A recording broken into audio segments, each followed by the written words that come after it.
வணக்கம். ஜம் செய்திகளுக்காக தமிழ் மொழி. இந்திய நேரப்படி மதியம் 1:30 மணி செய்திகள். முதலில் ஜம் தலைப்புச் செய்திகளை காணலாம். புதிதாக பதவியேற்றுள்ள அரசு மும்மொழி கொள்கையை எதிர்க்க வேண்டும். நாடாளுமன்ற உறுப்பினர் கனிமொழி வலியுறுத்தல். விஜய் தனி ஆளாக வெற்றி பெற்றிருப்பது தனக்கு மகிழ்ச்சி என தெரிவித்தார் நடிகர் ரஜினிகாந்த். தேர்தலில் தான் போட்டியிட்டு இருந்தால் 100% வெற்றி பெற்றிருப்பேன் என அறிவிப்பு. அமமுக மற்றும் அதிமுக சட்டமன்ற உறுப்பினர்களுக்கு தாவேக அரசு அமைச்சர் பதவி கொடுத்தால் சிபிஐ விசாரணை கோருவோம். அமமுக பொதுச் செயலாளர் டிடிவி தினகரன் அதிரடி அறிவிப்பு. சென்னையில் உள்ள மதுபான கடைகள் இரவு 10 மணிக்குள் மூட வேண்டும். சென்னை காவல் ஆணையர் உத்தரவு. நீட் மறுதேர்வு எழுதும் மையங்களை இணையத்தில் மாற்றிக்கொள்ளலாம். தேசிய தேர்வு முகமை அறிவிப்பு. காங்கோவில் அதிவேகமாக பரவும் எபோலா வைரஸ். உயிரிழந்தோரின் எண்ணிக்கை 80ஆக உயர்வு. இனி விரிவான செய்திகளை காணலாம். புதிதாக பதவியேற்றுள்ள அரசு மும்மொழி கொள்கையை எதிர்க்க வேண்டும் என்று திமுக நாடாளுமன்ற உறுப்பினர் கனிமொழி வலியுறுத்தியுள்ளார். திருநெல்வேலி மேற்கு மாவட்ட திமுக கட்சி அலுவலகத்தில் கட்சியின் செயற்குழு கூட்டம் நடைபெற்றது. இந்த கூட்டத்தில் திமுக மாநில துணை பொதுச் செயலாளரும் நாடாளுமன்ற உறுப்பினருமான கனிமொழி கலந்து கொண்டு நிர்வாகிகளுக்கு கட்சி பணிகள் குறித்து ஆலோசனை வழங்கினார். இதன் பின்னர் செய்தியாளர்களை சந்தித்து பேசினார். அப்போது மும்மொழி கொள்கையை திமுக ஆட்சியில் இருந்த போதும் சரி, இப்போதும் சரி தொடர்ந்து எதிர்த்து கொண்டுதான் இருக்கிறது என்று தெரிவித்தார். புதிதாக பதவியேற்றுள்ள அரசு தமிழக மக்களின் உணர்வை புரிந்து கொண்டு மும்மொழி கொள்கையை தொடர்ந்து எதிர்க்க வேண்டும் என்று கூறினார். மேலும் எந்தவிதமான மொழி திணிப்பையும் ஏற்றுக்கொள்ள முடியாது என்று தெரிவித்துள்ளார். தொடர்ந்து அதை திராவிட முன்னேற்ற கழகம் நாங்கள் ஆட்சி பொறுப்பில் இருந்த பொழுதும் சரி, இப்பொழுதும் சரி அதை ஏற்றுக்கொள்ள முடியாது என்று எதிர்த்து கொண்டிருக்கிறோம். புதிதாக பதவியேற்றுக் கொண்டிருக்கக்கூடிய அரசாங்கமும் அதை நிச்சயமாக தமிழ் நாட்டில் இருக்கக்கூடிய மக்களின் உணர்வுகளை புரிந்து கொண்டு அதை தொடர்ந்து அவர்களும் எதிர்க்க வேண்டும். நிச்சயமாக எந்தவித மொழி திணிப்பையும் தமிழ்நாட்டிலே ஏற்றுக்கொள்ள முடியாது. விஜய் தனி ஆளாக வெற்றி பெற்றிருப்பது ஆச்சரியம் கலந்த ஒரு சந்தோஷம் என்று நடிகர் ரஜினிகாந்த் தெரிவித்துள்ளார். சென்னை போயஸ் கார்டனில் நடிகர் ரஜினிகாந்த் செய்தியாளர்களை சந்தித்து பேசினார். அப்போது தேர்தல் முடிவுகள் வந்தவுடன் திமுக தலைவர் ஸ்டாலினை அரசியலை தாண்டி நண்பர் என்ற முறையில் அவரை சந்தித்ததாக தெரிவித்தார். தொடர்ந்து பேசிய அவர் விஜய் ரசிகர்கள் கெட்ட பெயர் ஏற்படுத்திவிடக் கூடாது என்று கேட்டுக்கொண்டார். தான் அரசியலில் இல்லாத போது முதலமைச்சர் விஜய் மீது ஏன் பொறாமைப்பட வேண்டும் என்று கேள்வி எழுப்பிய ரஜினிகாந்த், விஜய் தனி ஆளாக வெற்றி பெற்றிருப்பது ஆச்சரியம் கலந்த ஒரு சந்தோஷம் அளிப்பதாக குறிப்பிட்டார். மேலும் விஜய் வென்றது மகிழ்ச்சி என்றும் அவர் மக்களுக்கு நல்லது செய்வார் என்ற நம்பிக்கை உள்ளது என்றும் கூறினார். அமமுக மற்றும் அதிமுக சட்டமன்ற உறுப்பினர்களுக்கு தாவேக அரசு அமைச்சர் பதவி கொடுத்தால் சிபிஐ விசாரணை கோருவோம் என்று அமமுக பொதுச் செயலாளர் டிடிவி தினகரன் தெரிவித்துள்ளார். திருச்சியில் அமமுக பொதுச் செயலாளர் டிடிவி தினகரன் செய்தியாளர்களை சந்தித்து பேசினார். அப்போது விசிக இடதுசாரி கட்சிகள் 6 மாத காலம் தாங்குவார்களா என தெரியவில்லை. ஏனென்றால் தமிழக வெற்றி கழகம் ஆட்சி ஊசலாடி கொண்டிருக்கின்றது என்று தெரிவித்தார். முதலமைச்சர் விஜய் இன்ஸ்டா ரீல்ஸ் ஆட்சியிலிருந்து ரியல் ஆட்சிக்கு வர வேண்டும் என்று கூறினார். அதிமுகவை ஊழல் கட்சி என கூறிய விஜய் தற்போது அவர்களின் ஆதரவை பெற்றுள்ளதாக குற்றம் சாட்டினார். அதிமுகவை அழிக்க நினைக்கும் விஜய்க்கு அதிமுக சட்டமன்ற உறுப்பினர்கள் ஆதரவு தருவது எந்த வகையில் நியாயம் என வினவினார். அமமுக மற்றும் அதிமுக சட்டமன்ற உறுப்பினர்களுக்கு தாவேக அரசு அமைச்சர் பதவி கொடுத்தால் சிபிஐ விசாரணை கோருவோம் என்று தெரிவித்தார். சென்னையில் உள்ள மதுபான கடைகள் இரவு 10 மணிக்குள் மூட வேண்டும் என சென்னை காவல் ஆணையர் உத்தரவிட்டுள்ளார். சென்னையில் உள்ள மதுபான கடைகளின் நேர கட்டுப்பாடு குறித்து அனைத்து காவல் நிலையங்களுக்கும் சென்னை காவல் ஆணையர் முக்கிய உத்தரவை பிறப்பித்துள்ளார். இதில் சென்னையில் உள்ள FL1 மதுபான கடைகள் இரவு 10 மணிக்குள்ளும், FL2 மற்றும் FL3 கடைகள் முறையே இரவு 10 மற்றும் 12 மணிக்குள்ளும் மூடப்பட வேண்டும். இதனை ரோந்து வாகனங்கள் மற்றும் பகுதி பொறுப்பு அதிகாரிகள் நேரில் கண்காணித்து புகைப்படங்களை காவல்துறை குழுவில் பதிவிட வேண்டும். அனுமதிக்கப்பட்ட இடங்கள் மற்றும் நேரத்தை தவிர வேறு எங்கும் விற்பனை செய்யக்கூடாது. சில்லறை விற்பனை முற்றிலும் தடை செய்யப்படுகின்றது என்று கூறினார். மேலும் இந்த விதிமுறைகளை மீறுபவர்கள் மீது கடும் நடவடிக்கை எடுக்கப்படும் என தெரிவித்துள்ளார். இளங்கலை மருத்துவ படிப்புக்கான நீட் மறுதேர்வு எழுதும் மையங்களை இணையதளத்தில் மாற்றிக்கொள்ளலாம் என தேசிய தேர்வு முகமை தெரிவித்துள்ளது. இளங்கலை மருத்துவ படிப்புக்கான நீட் நுழைவுத் தேர்வு கடந்த 3ஆம் தேதி நடைபெற்ற நிலையில் வினாத்தாள் கசிந்ததால் அத்தேர்வை தேசிய தேர்வு முகமை ரத்து செய்துள்ளது. தொடர்ந்து முறைகேடு செய்தவர்கள் குறித்து சிபிஐ அதிகாரிகள் விசாரணை மேற்கொண்டு வருகின்றனர். இதையடுத்து நீட் மறுதேர்வு ஜூன் மாதம் 21ஆம் தேதி நடைபெறும் என அறிவிக்கப்பட்டுள்ளது. தேர்வு அன்றைய தினம் பிற்பகல் 2 மணி முதல் மாலை 5:15 மணி வரை நடைபெறுகிறது. இந்நிலையில் தேசிய தேர்வு முகமை தேர்வர்களின் வசதிக்காக தேர்வு மையங்களை மாற்றிக்கொள்வதற்கான இணைய வசதியை ஏற்பாடு செய்துள்ளது. வருகின்ற 21ஆம் தேதி இரவு 11:50 மணி வரை இந்த வசதியை பயன்படுத்திக் கொள்ளலாம் என்றும் தேர்வு மையங்களை மாற்றிக்கொள்வதற்கு எந்த கட்டணமும் இல்லை என்றும் கூறியுள்ளது. ஹால் டிக்கெட் தொடர்பான தகவல்கள் அதிகாரப்பூர்வ இணையதளத்தில் பின்னர் அறிவிக்கப்படும் என்று தேர்வு முகமை தெரிவித்துள்ளது. தேர்வர்கள் இதுகுறித்த கூடுதல் விவரங்களை தேசிய தேர்வு முகமை இணைய முகவரியில் தெரிந்து கொள்ளலாம் என்றும் தெரிவிக்கப்பட்டுள்ளது. காங்கோவில் எபோலா வைரஸ் தாக்குதலுக்கு உயிரிழந்தோரின் எண்ணிக்கை 80ஆக உயர்ந்துள்ளது. காங்கோ நாட்டின் இதூரி மாகாணத்தில் கடந்த சில வாரங்களாக பரவி வந்த எபோலா வைரஸ் நோய்க்கு 65 பேர் பரிதாபமாக உயிரிழந்தனர். இதைத் தொடர்ந்து எபோலா வைரஸின் தீவிர பாதிப்பு ஏற்பட்டு 246 பேர் மருத்துவமனையில் தீவிர சிகிச்சை பிரிவில் அனுமதிக்கப்பட்டனர். அதில் தற்போது மேலும் 15 பேர் சிகிச்சை பலனின்றி உயிரிழந்துள்ளனர். இதனால் காங்கோவில் எபோலா வைரஸ் தாக்குதலுக்கு உயிரிழந்தோரின் எண்ணிக்கை 80ஆக உயர்ந்தது. தொற்று கண்டறியப்பட்டுள்ள நாட்டின் கிழக்கு பகுதியில் உள்நாட்டு போர் நிலவி வருவதால் பாதிக்கப்பட்ட பகுதிகளுக்கு மருத்துவ குழுவினர் சென்று தடுப்பூசி மற்றும் சிகிச்சைகளை வழங்குவதில் பெரும் சிக்கல் ஏற்பட்டு உள்ளது. இதனால் எபோலா வைரஸின் தொற்று மேலும் பரவும் அபாயம் ஏற்பட்டு உள்ளது. அமைச்சரவையை விரிவாக்கம் செய்ய முதலமைச்சரிடம் ஒரு திட்டம் உள்ளதாக அமைச்சர் செங்கோட்டையன் தெரிவித்துள்ளார். கோவை விமான நிலையத்தில் அமைச்சர் செங்கோட்டையன் செய்தியாளர்களை சந்தித்து பேசினார். அப்போது அம்மா ஆட்சியில் இருந்தபோது ஆரம்ப காலத்தில் வெறும் 7 அமைச்சர்கள் மட்டுமே நியமித்ததாக தெரிவித்தார். அதன் பிறகு படிப்படியாகத்தான் அந்த எண்ணிக்கை அதிகரிக்கப்பட்டது என்று கூறினார். இதேபோல் அமைச்சரவையை விரிவாக்கம் செய்ய முதலமைச்சரிடம் ஒரு திட்டம் உள்ளதாகவும் இதுகுறித்து அவரே முடிவெடுப்பார் என்றும் தெரிவித்தார்.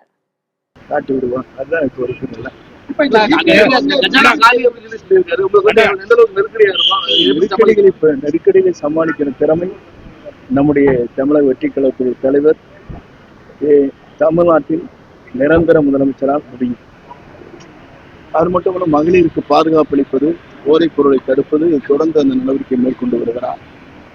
டாஸ்மாக் கடைகள் எங்கெங்கே இருக்கிறது என்பதை அறிந்து பள்ளிக்கூடங்கள், அதே முறை பொதுமக்கள் செல்கிற பேருந்து நிலையங்கள், ஆலயங்களில் இருக்கக்கூடாது என்று முடிவு செய்துதான் 700க்கும் மேற்பட்ட இடங்களில் இருந்து உடனடியாக ஆற்ற வேண்டும் என்று உத்தரவு வழங்கியிருக்கிறார். இதெல்லாம் ஒரு பெரிய சாதனை.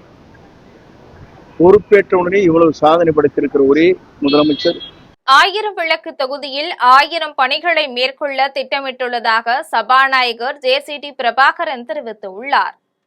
சென்னை 1000 விளக்கு தொகுதிக்கு உட்பட்ட அவ்வை சண்முகம் சாலை பகுதிகளில் சபாநாயகர் ஜே.சி.டி. பிரபாகரன் வீடு வீடாக சென்று மக்களை சந்தித்து குறைகளை கேட்டறிந்தார்.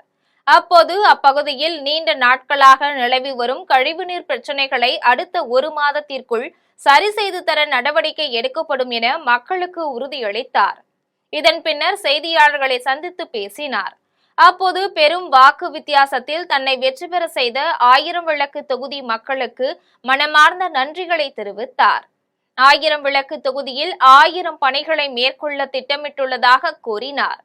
மேலும் அதிமுக விவகாரம் குறித்த கேள்விக்கு பதிலளித்த அவர், இரு தரப்பினரும் மனு அளித்துள்ள நிலையில் அவை அனைத்தும் ஆய்வில் உள்ளதாகவும் உரிய நேரத்தில் உரிய முடிவு எடுக்கப்படும் எனவும் தெரிவித்தார். தளபதி அவர்களின் நல்லாசியோடு 1000 விளக்கு தொகுதியில் என் பணிகளை நான் இப்போது துவங்கி இருக்கிறேன்.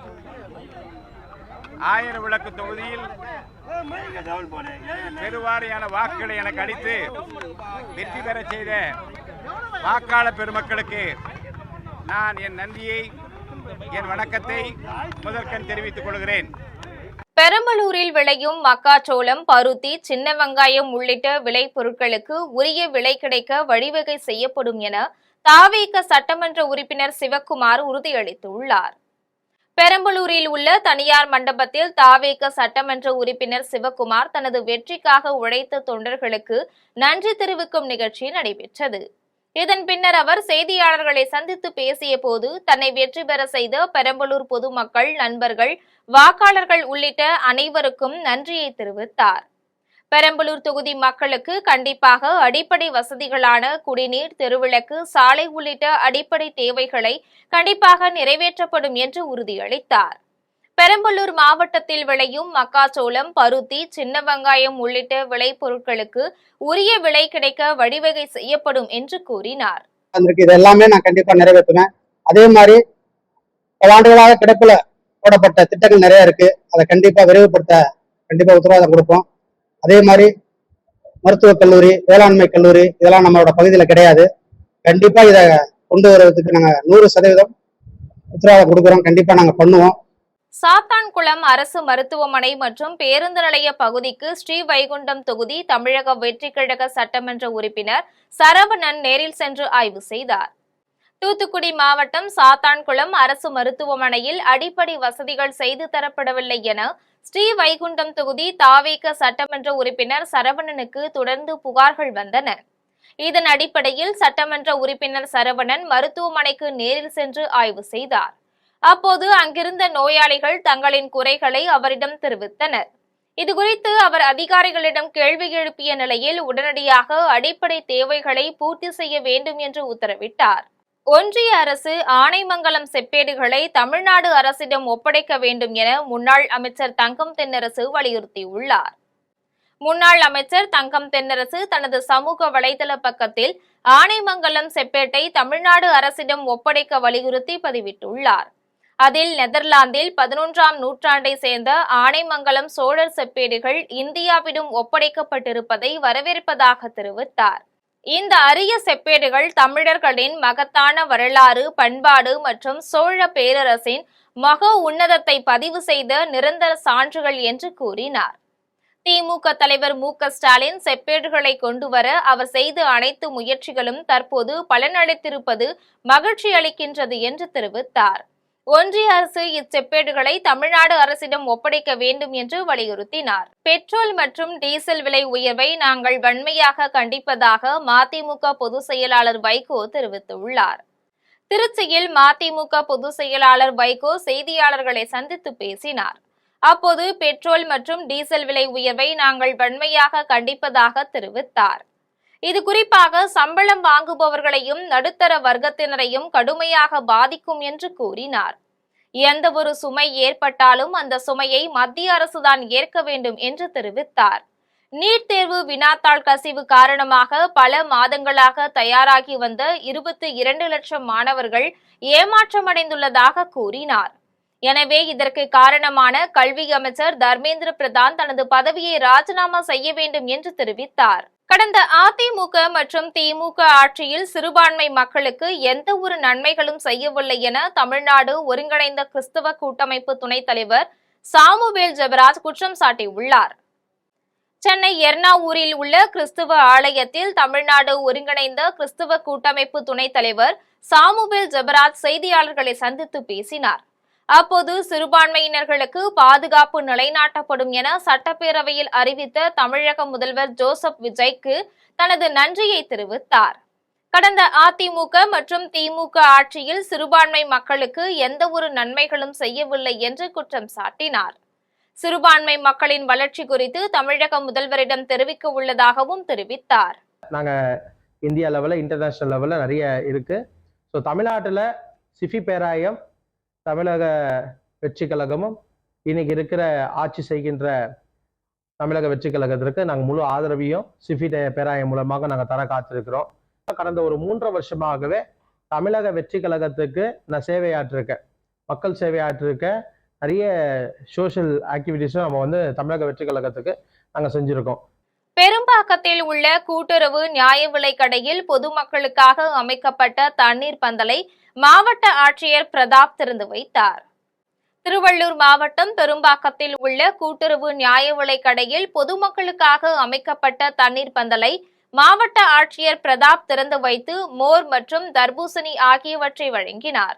இந்நிகழ்ச்சியில் கூட்டுறவு சங்கங்களின் இணை பதிவாளர் ஜெயஸ்ரீ, துணை பதிவாளர்கள் பாலாஜி, மங்களதாஸ், கண்காணிப்பாளர் மேகநாதன் உள்ளிட்ட ஏராளமானோர் கலந்து கொண்டனர். தஞ்சாவூர் மாவட்டத்தில் 70% அளவிற்கு தூர்வாரும் பணிகள் முடிவடைந்துள்ளதாக மாவட்ட ஆட்சியர் பிரியங்கா பங்கஜம் தெரிவித்துள்ளார்.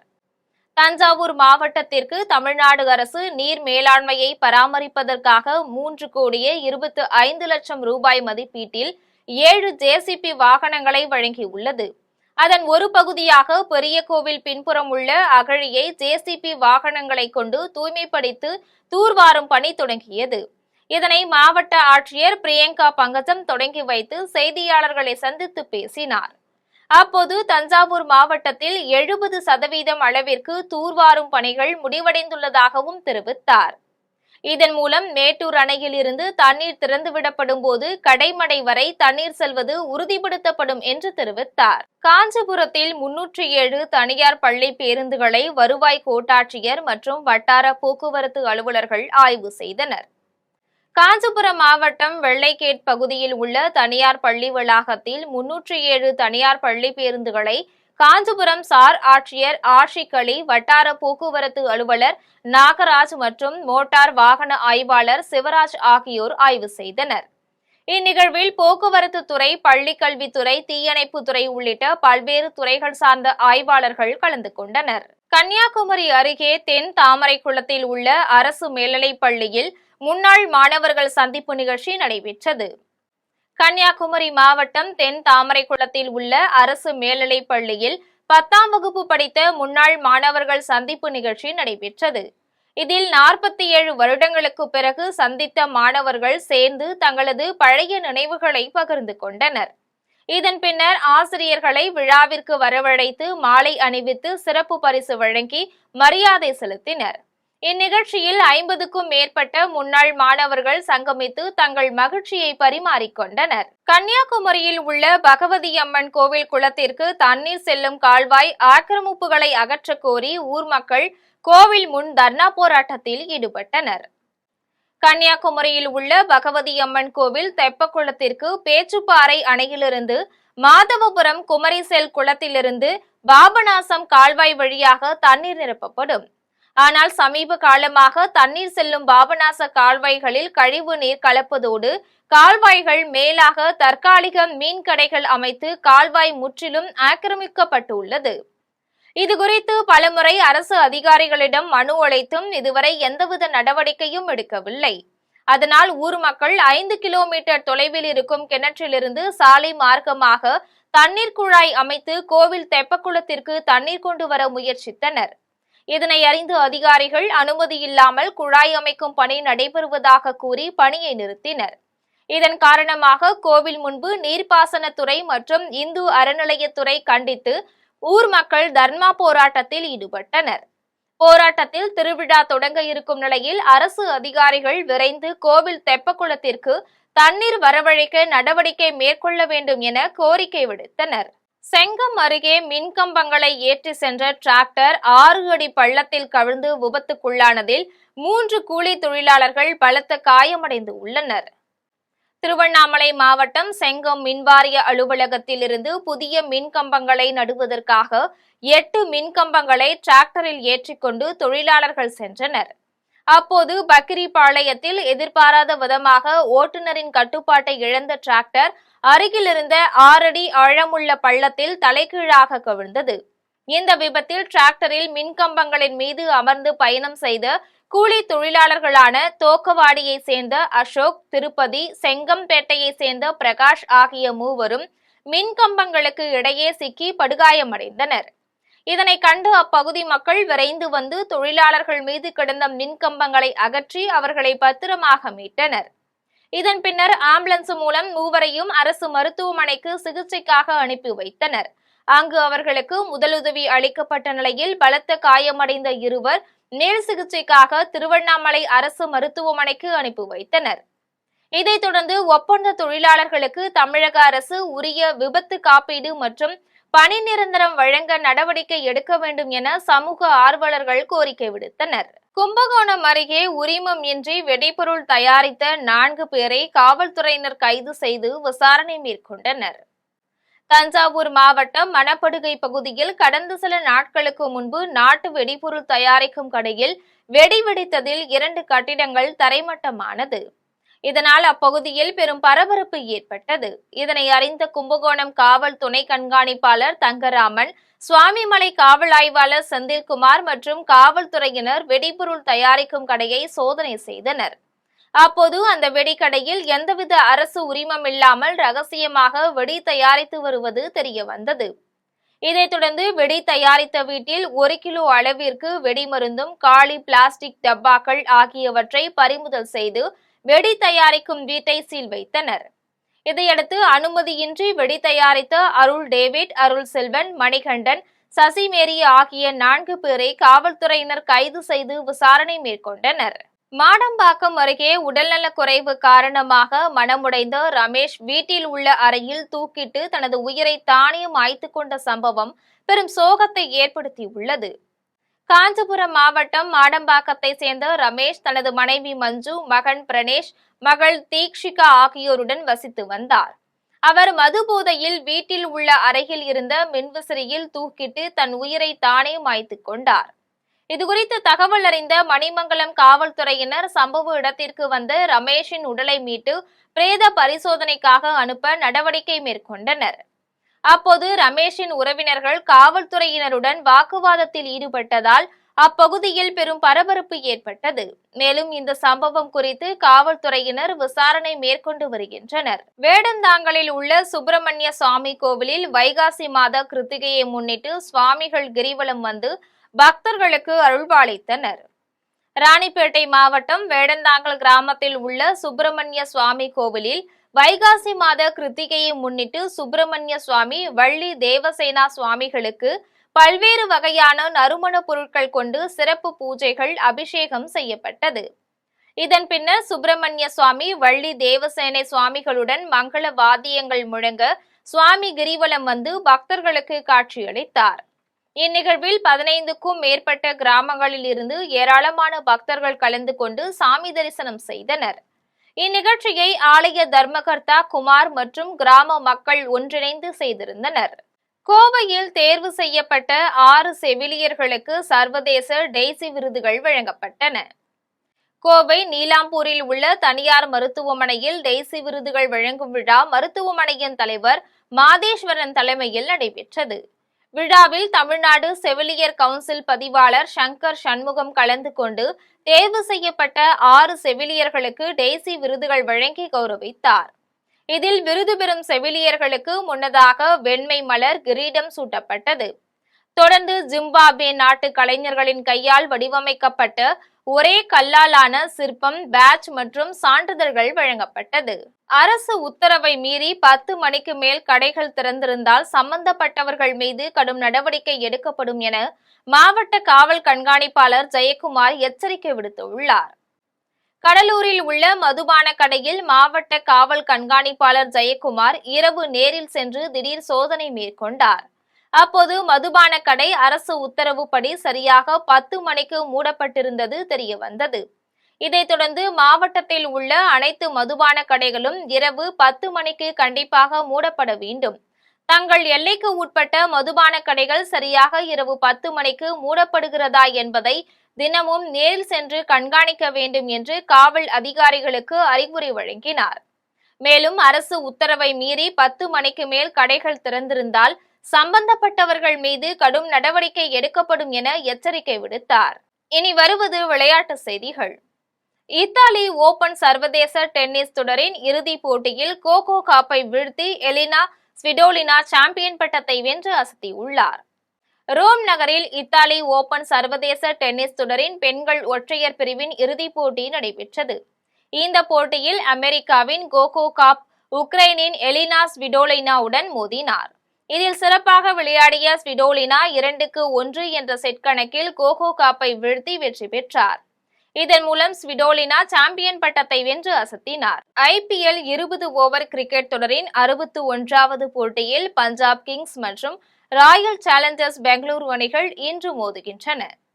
இமாச்சல பிரதேச மாநிலம் தர்மசாலாவில் 19வது IPL 20 ஓவர் கிரிக்கெட் தொடரின் 61வது போட்டி இன்று நடைபெறுகிறது.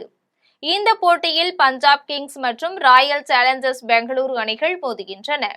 இதில் பஞ்சாப் அணியின் கேப்டன் ஸ்ரேயஸ் ஐயர் தலைமையிலான வீரர்களும் பெங்களூரு அணியின் கேப்டன் ரஜத் படிதார் தலைமையிலான வீரர்களும் பங்கேற்கின்றனர். இவ்விரு அணிகளும் 37 முறை நேருக்கு நேர் மோதியிருக்கின்றன. இதில் 19 முறை பெங்களூரு அணியும் 18 முறை பஞ்சாப் அணியும் வெற்றி பெற்றுள்ளன. இந்நிலையில் இன்றைய போட்டியில் யார் வெற்றி பெறப் போகிறார்கள் என்று ரசிகர்களிடையே பெரும் எதிர்பார்ப்பு உள்ளது.